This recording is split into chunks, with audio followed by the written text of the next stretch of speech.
მორიგი კრიზისი რუსთავის საკრებულოში ოპოზიციური უმრავლესობით დაკომპლექტებული თვითმმართველი ორგანო მერის მიერ წარდგენილ ბიუჯეტის პროექტს მხარს არ უჭერს. მიზეზად პრიორიტეტების არასწორად გადანაწილება და საკრებულოს საჭიროებების იგნორირება სახელდება. 112 მილიონი ლარით განსაზღვრული მთავარი ფინანსური დოკუმენტის განხილვა ხმაურის და დაპირისპირების ფონზე მიმდინარეობდა. მერიას ბიუჯეტის კორექტირებისა და ახალი ვერსიის გადასაგზავნად დრო 10 დეკემბრამდე აქვს. ოპოზიციურ პარტიებს ბიუჯეტის ჩაგდების ბერკეტი გააჩნიათ, რადგან 2021 წლის თვითმმართველობის არჩევნების შემდეგ რუსთავის საკრებულოების რიცხვში აღმოჩნდა, სადაც ოპოზიცია უმრავლესობითაა წარმოდგენილი. რუსთავის მერი ოპონენტებს პირად ინტერესებზე მიუთითებს.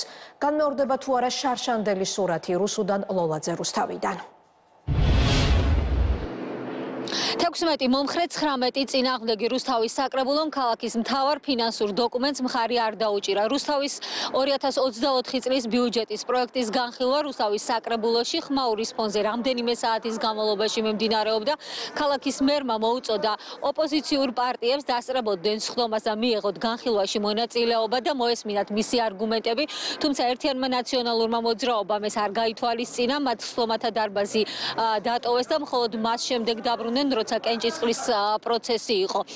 ოპოზიციური პარტიები აცხადებენ, რომ 2024 წლის ბიუჯეტის პროექტში პრიორიტეტები არის არასწორად გადანაწილებული. რუსთავის მერი ამბობს, რომ ეს იყო ოპოზიციური პარტიების მიერ მოწყობილი პოლიტიკური შოუ, რომ ბიუჯეტის პროექტი მორგებულია ხალხის და ქალაქის საჭიროებებს. ადგილობრივ მოსახლეობას კი შევახსენებ, რომ რუსთავის ბიუჯეტი 119 მილიონი ლარით განისაზღვრა წელს, რაც გასულ წელთან შედარებით საწყის ბიუჯეტთან შედარებით 25 მილიონი ლარით მეტია. ასევე დამატებულია 6 სოციალური პროექტი, ხოლო სოციალური ბიუჯეტი გაზრდილი არის 48%-ით გასულ წელთან შედარებით. აღმასრულებელი ხელისუფლება არ ითვალისწინებდა ჩვენ პრიორიტეტებს, ესე მოხდა წინა წელსაც, გაგრძელდა ეხლაც, არც ერთი სამსახური, არც ერთი IP, არც ერთი შპს არ იყო გაცნობილიც კი პრიორიტეტების დოკუმენტში ასახულ წინადადებებს.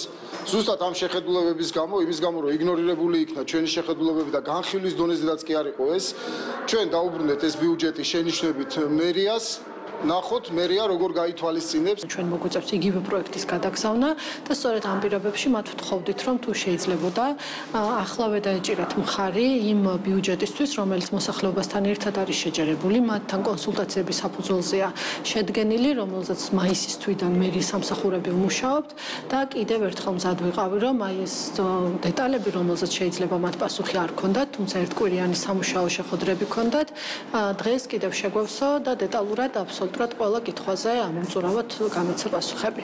სამწუხაროდ, რასაც ვხედავთ 2 წელია, ნაციონალური მოძრაობა და პარტია საქართველოსთვის მოქმედებენ ისევე ერთად, მოქმედებენ ქალაქის წინააღმდეგ, მოქმედებენ პოლიტიკური დღის წესრიგით. მე მათ ვთხოვე შეხვედრაზე, რომ ქალაქის ინტერესები უფრო პრიორიტეტულად დაეყენებიათ, ვიდრე ის, რასაც პოლიტიკურად მათ ავალებენ. მოლოდინები იმისა, რომ რუსთავის 2024 წლის ბიუჯეტის პროექტს ოპოზიციური საკრებულო მხარს არ დაუჭერდა არსებობდა. ამის შესახებ ჯერ კიდევ საგანგებო განცხადება რუსთავის მერმა დილით გააკეთა. თუ გავითვალისწინებთ გასული წლის მაგალითებს, შესაძლოა რუსთავის საკრებულომ ბოლომდე გამოიყენოს მისთვის მინიჭებული ვადები და წლის ბოლოს დაუჭიროს მხარი 2024 წლის ბიუჯეტის პროექტს. ასე მოხდა გასულ წელსაც, რამდენჯერმე დააბრუნა რუსთავის საკრებულომ უკან ბიუჯეტის პროექტი, 2023 წლის ბიუჯეტის პროექტი და ბოლოს ხდომაზე ის უცვლელად დაამტკიცა. იმ შემთხვევაში, თუ 10 დეკემბერს უკან გადაგზავნილ ბიუჯეტის პროექტს საკრებულო წლის ბოლომდე არ დაამტკიცებს, უკვე ახალი პროექტების დაწყება ვეღარ მოხდება ქალაქში. ქალაქის ადგილობრივ თვითმმართველობას უფლება აქვს აითვისოს მხოლოდ წინა წლის ბიუჯეტის 1/12 და მხოლოდ იმ პროექტებისთვის, რომელიც გადმოყვება მომავალ 2024 წელს 2023-დან და თუ მარტის ბოლომდე რუსთავის საკრებულო არ დაამტკიცებს ახალ ბიუჯეტს და არ მიიღებს, უკვე მთავრობას უფლება აქვს საკრებულო დაითხოვოს.